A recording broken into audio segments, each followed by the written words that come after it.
Aujourd'hui, avec le pasteur Joseph Prince. Alléluia, Dieu est bon, Amen. Nous avons vu la semaine dernière le psaume 128 qui dit « Ta femme est comme une vigne féconde ». Et toutes les femmes disent « Amen ». La Bible dit que non seulement votre femme est une vigne féconde, mais aussi tes fils sont comme des plants d'olivier. Les oliviers sont utilisés pour leur huile, pour la cuisine, mais aussi pour les lampes du temple. C'est ainsi, c'est à cela qu'un homme béni ressemblera. C'est ainsi que ressemblera sa famille. Et vous allez dire, Pasteur Prince, mon enfant s'est écarté du droit chemin, il a 18 ans et ne croit pas en Dieu. Quoi qu'il arrive, il y a toujours de l'espoir. Regardez ceci, voici ce que Dieu désire. Regardez dans Exode 10. Et l'Éternel dit à Moïse, « Étends ta main vers les cieux, et il y aura sur le pays d'Égypte des ténèbres, et on touchera de la main les ténèbres. » Et Moïse étendit sa main vers les cieux, et il y eut d'épaisses ténèbres dans tout le pays d'Égypte 3 jours. Sur le plan spirituel, voilà où nous en sommes, dans le monde d'aujourd'hui. Les ténèbres ont recouvert la terre. Il n'y a pas d'autre manière de le décrire, mais comme on le lit dans Ésaïe, certes les ténèbres recouvrent la terre, mais la gloire de l'Éternel apparaîtra sur toi. Plus il fait sombre, plus c'est une belle opportunité pour la lumière. Si c'est lumineux, vous voyez, imaginez, j'ai une belle bougie, Pasteur Prince, j'ai une belle bougie, vous vous promenez dehors, c'est ensoleillé, votre gloire disparaît. Et cela va arriver un jour. Toutes les petites lumières de célébrité dans le royaume de Dieu, comparées au Fils de la justice, sont ternes. Amen. Donc, la bougie est comme la loi. Le soleil est comme la grâce de la nouvelle alliance. Pourquoi allumer une bougie en présence du soleil? La grâce est venue. Alors écoutez attentivement ce que je dis. Est-ce que cela veut dire qu'il n'y a pas d'espoir? Non, toutes ces choses ont été écrites pour nous. D'accord? Ce sont les ténèbres de l'Égypte que l'on peut toucher. Comme ceux que vous avez dans la jungle Temburong, vous savez? Comme dans un entraînement militaire, vous allez dans la jungle. C'est une obscurité palpable. Et parfois, ce n'est pas l'obscurité que vous avez sentie, c'est votre camarade. D'accord? Il s'est endormi contre une branche. Mais c'est une obscurité qui peut être touchée. Vous comprenez? Pas d'étoiles. C'était une obscurité terrible. Ce sont des ténèbres surnaturelles qui s'abattent sur la terre actuellement. Les gens ne voient plus. Ils ne voient plus ce que vous voyez, ni ce que Dieu fait. Il y a eu d'épaisses ténèbres dans tout le pays d'Égypte, 3 jours, la suite. On ne se voyait pas bien l'un l'autre. Et nul ne se leva du lieu où il était, pendant 3 jours. Mais par tous les fils d'Israël, il y eut de la lumière dans leurs habitations. Par tous les fils d'Israël, il y eut de la lumière dans leurs habitations. Le peuple de Dieu avait de la lumière dans leurs habitations. Le peuple de Dieu, même s'il est entouré de ténèbres, même s'il était dans un monde rempli de ténèbres, ils ne sont pas sortis dehors en disant « Maudits soient les ténèbres! Quelle obscurité terrible! Hé, tout le monde, faut que ça s'arrête !» Non, non, non. Ils ont continué à vivre leur vie de famille, dans leurs habitations. Il y eut de la lumière dans leurs habitations. Et vous dites, Pasteur Prince, c'est très simple. Oui, vous pouvez juste allumer une lampe à cette époque, qui était probablement une lampe qui fonctionnait avec de l'huile d'olive. Vous pouviez allumer une lampe ou une bougie. Les Égyptiens ne faisaient-ils pas ça? Les Égyptiens n'avaient-ils pas aussi de la lumière dans leurs habitations? Je suis sûr que les Égyptiens avaient plus d'huile que les esclaves. Je suis certain que les Égyptiens avaient plus de bougies que les enfants d'Israël. Je suis sûr que les Égyptiens avaient plus de réserves que ceux qui travaillaient durement sous les fouets des maîtres d'œuvre. Mais je vous dis une chose, les esclaves avaient de la lumière dans leurs habitations. La lumière ne venait pas d'eux. C'est une lumière qui n'est ni fabriquée ni produite par l'homme. Car pour vaincre l'obscurité, il faut de la lumière. Aujourd'hui, nous avons l'électricité, mais à leur époque, on utilisait de la pierre à feu. Vous connaissez Fred de la famille pierre à feu? Ou encore, on utilisait l'huile pour allumer une flamme. L'huile d'olive, la lampe, la menorah dans le temple, c'est la même chose, mais peu importe combien de fois ils ont essayé d'allumer, cela n'aboutit à rien. C'est une obscurité surnaturelle à laquelle seule la lumière surnaturelle peut répondre. Je suis donc ici pour vous prophétiser. Toutes ces choses ont été écrites pour notre époque. Sinon, toute la Bible, l'Ancien Testament, serait juste bon à être jeté. Non, tout a été écrit pour notre époque, pas seulement pour leur époque. Et Dieu dit à l'homme, à la femme, au mari, à l'épouse, au père, aux grands-parents, il y aura de la lumière dans vos habitations. quand il y aura de l'obscurité. Et si on peut voir la lumière, c'est grâce à l'obscurité. Même dans cette salle, si on éteignait tout et que j'allume, que je craque une allumette, tout au bout de la salle, de l'autre côté, il est possible de voir cette lumière. L'obscurité n'est donc que la toile de fond qui vous fait briller, qui fait briller votre famille. Pasteur Prince, je veux cela pour ma famille. Bien, cela ne vient pas uniquement en le voulant. Je vous dis ce que Dieu fait. Il apporte la lumière dans leurs habitations. Je suis sûr que tous les membres de ces foyers ne vivaient pas en parfaite harmonie. Certains d'entre eux devaient croire en Dieu, mais pas totalement. Il y avait des enfants rebelles. Certaines femmes ne se soumettaient pas à leur mari. Je veux dire, ce n'étaient pas des foyers exemplaires, mais il y avait la lumière dans leurs habitations. Pourquoi ? Parce qu'il y a des ténèbres, une profonde obscurité sur terre, et il va faire briller son peuple. Donc ils avaient de la lumière. Et pourquoi Dieu a mis la lumière dans leurs habitations ? Matthieu 5, 15 dit « Et on n'allume pas une lampe pour la mettre sous un boisseau, mais on la met sur le chandelier, et elle éclaire tous ceux qui sont dans la maison. Ainsi tout le monde dans la maison est éclairé. Ils vont dans une pièce, il y a de la lumière. Ils vont dans une autre, il y a de la lumière. Et les enfants jouent, car il y a de la lumière. Mais dans les maisons des Égyptiens, ils ne peuvent même pas se déplacer. » Vous voyez ? Ils utilisent des injures, ils maudissent les ténèbres au nom de leur Dieu, et ils font toutes sortes de choses, mais ils ne peuvent rien voir. Vous écoutez ? Ils ne peuvent pas voir, à moins que Dieu les fasse voir. Et ces paroles produisent la lumière. La lumière est donc destinée à chaque personne de la maison. Et Dieu dit, on n'allume pas une lampe pour la mettre sous un boisseau. Le mot boisseau, utilisé dans ce verset, modios en grec, était utilisé comme instrument de mesure dans le commerce. Donc ce que Dieu dit, c'est que quand tu allumes une lampe, ne la couvrez pas par une commercialisation excessive. Sinon votre lumière ne se verra pas. Si vous êtes un entrepreneur, soyez un entrepreneur, mais ne laissez pas votre entreprise couvrir le fait que vous êtes un croyant. Laissez votre lumière briller. Regardons dans Luc 8. Personne n'allume une lampe pour la couvrir d'un vase ou la mettre sous un lit. On ne la met pas sous un lit quand elle est allumée. Qu'est-ce qu'un lit ? Un lit représente la facilité, la paresse, la complaisance, d'accord ? Amen. Vous avez tous vaincu le lit ce matin. Je vous en félicite. Alléluia. Amen. Donc le lit est le lieu de la complaisance, de la paresse. Donc ne cachez surtout pas votre lampe sous un boisseau, le commerce. Et ne cachez pas votre lampe sous la paresse. Laissez-la briller. J'ai dit laissez-la briller. Comme l'Église a de nombreux ministères, nous avons besoin de tout le monde sur le pont. Et vous avez des dons, mais vous ne voulez pas en faire partie car vous vous dites « je suis trop paresseux ». Votre lumière ne brille pas. Donc ce concept de lumière, c'est très beau. Revenons à Exode 10. Oh, attendez, dans Luc 8, je veux vous montrer quelque chose.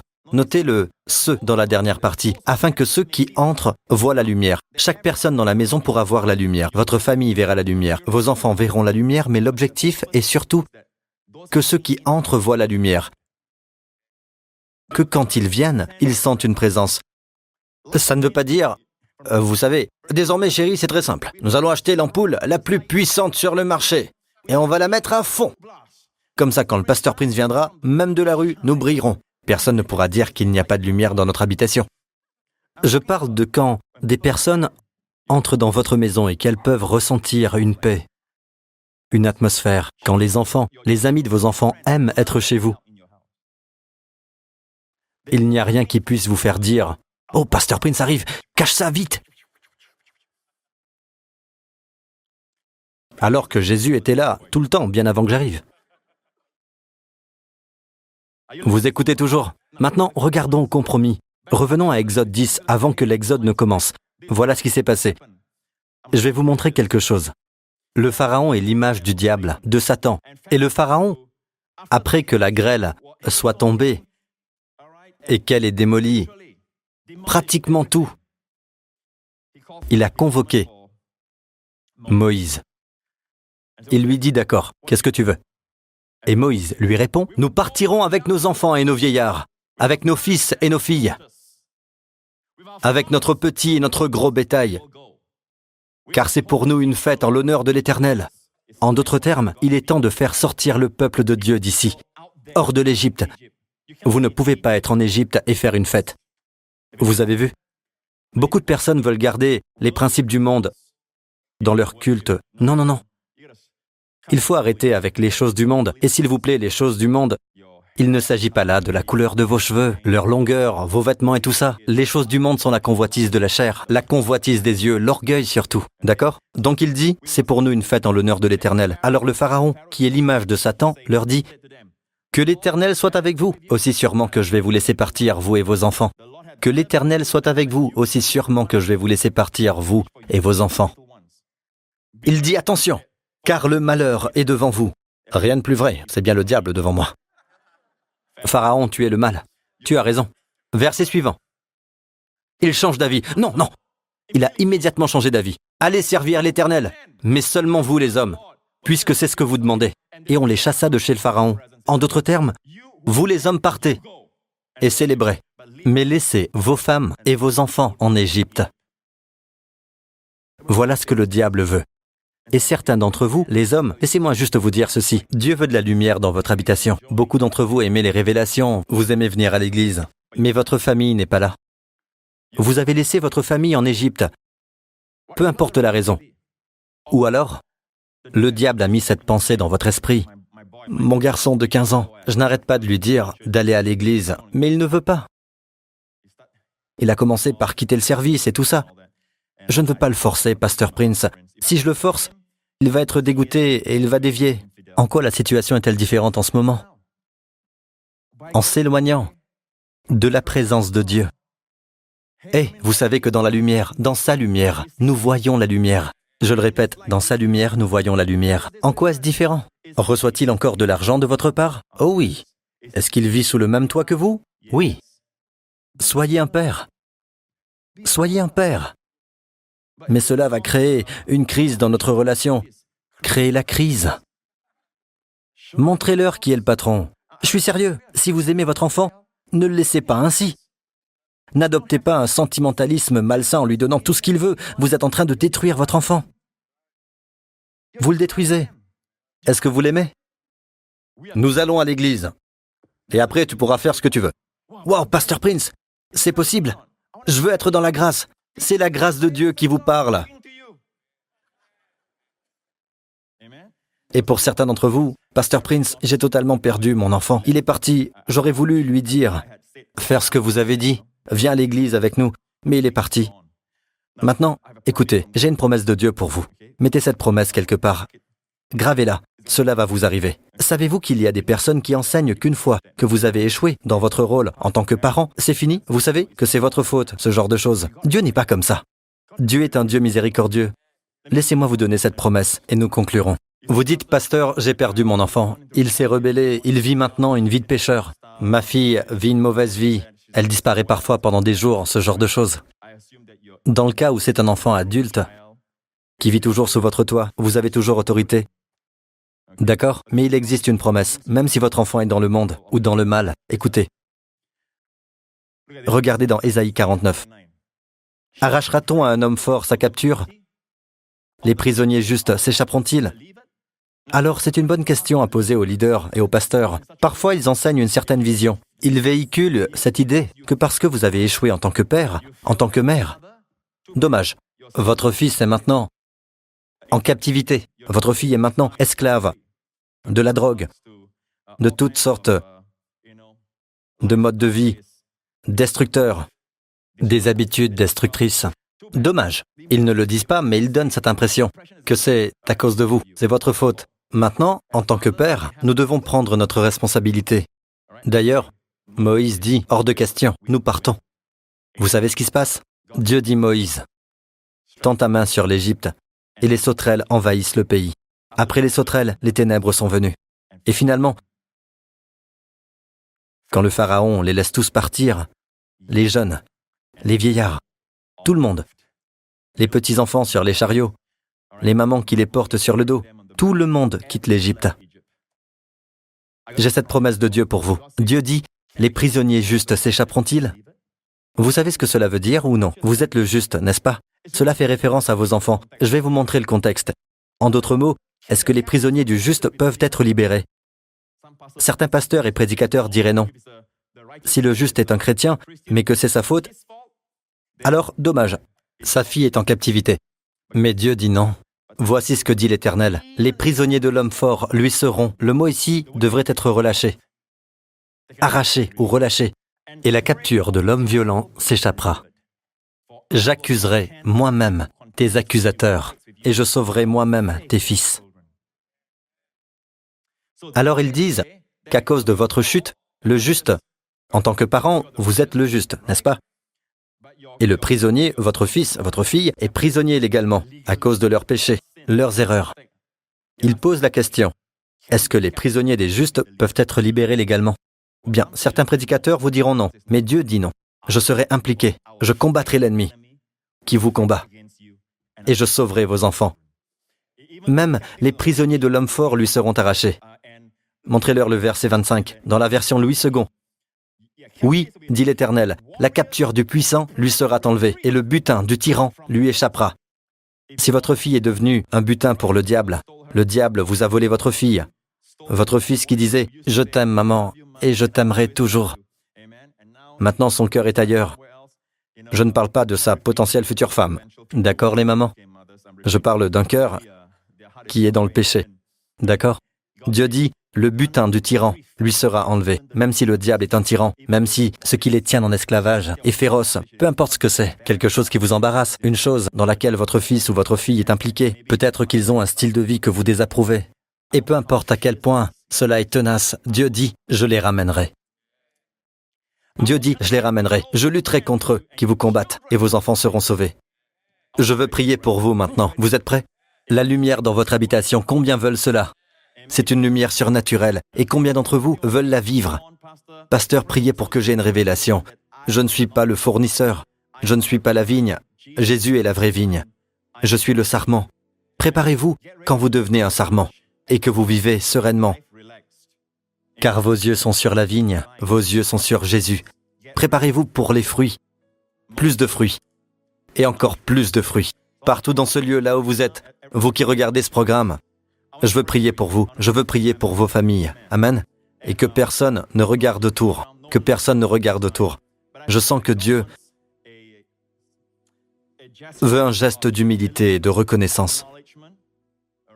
En disant, je veux cela pour ma maison. Seigneur, je veux que tu sois personnellement impliqué, luttant contre le tyran, pour libérer ma fille, pour libérer mon fils.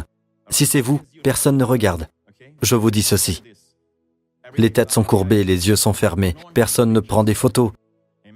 La caméra est sur moi à cet instant. Je sens que le Seigneur veut de la reconnaissance. Le Seigneur veut que vous leviez les mains. Ce sera un acte d'humilité. Tout ce que vous avez à faire, c'est de demander à Dieu de faire quelque chose que vous ne pouvez pas faire. Levez les mains en haut. Plus haut. D'accord, que personne ne regarde, s'il vous plaît. Très bien. Père, reconnais ces cas précieux, Seigneur. Partout où l'on regarde ce programme, levez vos mains. Dans la salle, personne ne regarde. Dans les couloirs, que personne ne regarde. Levez juste vos mains. Avec humilité. D'accord? L'humilité de dire, Seigneur, j'ai besoin de toi. Je ne peux pas le faire moi-même. Je ne peux pas gagner ma fille. Je ne peux rien faire sans toi. D'accord? Baissez les mains. Je vais prier pour vous tous. Spécialement pour ceux qui avaient levé les mains. Père Céleste, je te remercie pour ta promesse de combattre, de lutter même contre le tyran, contre les liens qui retiennent esclaves nos enfants. Les liens féroces et terribles, Seigneur. Nous te remercions car tu es un conquérant. Alléluia. Voici venir le conquérant. Abba, notre Seigneur Jésus-Christ, qui a brisé les griffes de la mort elle-même. Et peu importe ces liens, Seigneur Jésus, interviens dans cette situation. Seigneur, chaque personne qui a levé ses mains à l'instant, chaque personne qui a demandé, Seigneur, viens dans ma vie, sois la protection de ma famille. Nous amenons toute notre famille sous tes ailes, Seigneur. Et Seigneur, sois le conquérant. Lutte contre le tyran. Lutte contre les féroces. Tu triomphes toujours. Seigneur Jésus, je te demande sans hésiter. Seigneur Jésus, fais-le, Seigneur, et sauve mon enfant. Sauve-les, Seigneur, des griffes de Satan. Sauve-les, Seigneur, des liens féroces. Sauve-les des ténèbres qui se font sentir, Ils ne peuvent même pas voir autour d'eux et ils ont oublié tous les versets qu'ils avaient appris quand ils étaient jeunes. Sauve-les comme toi seul peux. Et ton nom est Sauveur. Car quand tu sauves, il n'y a aucun doute qu'ils sont sauvés. Amen. Et tous ceux qui ont levé les mains, levez vos mains encore une fois et dites « Seigneur, je reçois au nom de Jésus. Au nom de Jésus, Seigneur, je reçois. » Et dites « Tu combats pour moi. Tu es le conquérant. » Vous pouvez baisser les mains. Merci Seigneur Jésus. Et si vous êtes ici et que vous ne croyez pas en Jésus-Christ, mettez votre confiance en lui. Il est mort à la croix pour vos péchés et il est ressuscité pour que vous soyez justifiés. Dites cette prière avec moi. Dites « Père Céleste, je crois que Jésus-Christ est le Fils de Dieu, qu'il est mort à la croix pour mes péchés, qu'il est ressuscité d'entre les morts pour que je sois justifié. Merci Père pour ton amour pour moi. Je suis sauvé. Tous mes péchés sont pardonnés. Tous les jugements sont enlevés. Et maintenant, je suis ton enfant. Je suis bénéficiaire et destinataire de la vie de la vigne, avec toute la plénitude de la sève et de toutes les richesses du Christ. Je suis grandement béni, hautement privilégié. Merci Père, que ma maison soit une maison habitée par la lumière dans mon habitation, pour que chaque personne puisse sentir cette lumière, voir cette lumière, que chaque personne qui entre dans ma maison puisse voir la lumière, bénéficier de cette lumière, au nom de Jésus. Amen, Amen, Amen. Mettez-vous debout et louez le Seigneur. Louez le Seigneur. Êtes-vous conscient que des miracles vont se produire? Ça se produit déjà. Amen. C'est déjà le cas. Et je crois de tout mon cœur. Surtout, les personnes remplies de grâce. Vous devez être forts. D'accord? Pour poser les pieds sur certains problèmes. Amen. Cela va vous aider. Vous tous ici, levez les mains. Ne prenons pas notre protection pour acquise. Cette semaine, que Dieu vous bénisse ainsi que votre famille. Le Seigneur vous bénit, vous et vos enfants. Le Seigneur vous bénit avec les bénédictions d'Abraham et les bénédictions de Deutéronome 28. Tous les ennemis qui se dresseront contre vous, même dans le monde spirituel, qui vous attaqueront par un seul chemin, s'enfuiront devant vous par 7 chemins. Rien ne pourra vous nuire, de n'importe quelle façon. Vous êtes à l'ombre des ailes du Père. Vous êtes sous son refuge, vous et votre famille. Aucun mal ne vous arrivera, aucun fléau n'approchera de votre demeure, car il y a de la lumière dans votre habitation. Le Seigneur vous préserve, vous et vos proches, cette semaine. Que le Seigneur fasse briller son visage sur vous et qu'il fasse que vous vous trouvez sous sa faveur au bon endroit, au bon moment. Que le Seigneur lève son visage sur vous et vos bien-aimés et vous accorde son merveilleux shalom, sa paix, au nom de Jésus. Et tout le peuple dit Amen. Vaya con Dios. Que Dieu vous bénisse. Que Dieu vous bénisse. Que Dieu vous bénisse.